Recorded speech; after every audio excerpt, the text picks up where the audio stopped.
ইফতারের পর সিগারেট খাওয়া যাবে কিনা? বিসমিল্লাহ, এই প্রশ্ন ভাই, এটা যে শুরুতে তো খেয়াল করলাম না।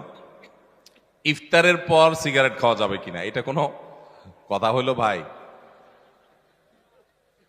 ইফতারির পর আসলে হয়তোবা প্রশ্নটা এমন কোন ভাই করছেন যিনি প্রশ্নটা লিখে পাঠিয়েছেন, হয়তো এই বেচারা সিগারেটের বদভ্যাস আছে, আবার লোকটা রোজাদারও, তো সারাদিন ধূমপান ছাড়া থাকতে থাকতে থাকতে থাকতে বেচারা অধৈর্য হয়ে ইফতারের পরপরই হয়তো বা সিগারেট দিয়ে ইফতার করে কিনা আল্লাহ জানে।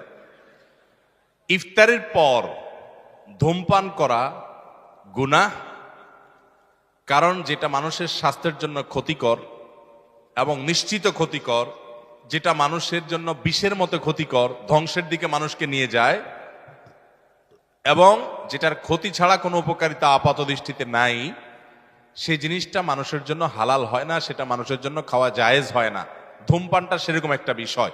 অতএব আপনি ইফতারের আগ পর্যন্ত তো করবেনই না, কারণ আপনি রোজাদার, সেই হিসাবে হালাল জিনিসও খেতে পারবেন না।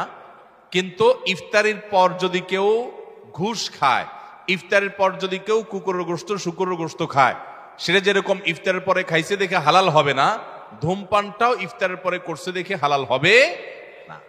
কথাকে বুঝাতে পারছি?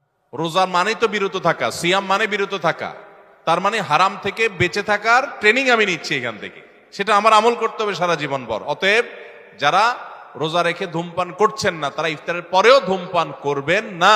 আল্লাহ আমাদের ভাইদেরকে বেঁচে থাকার তৌফিক দান করুন।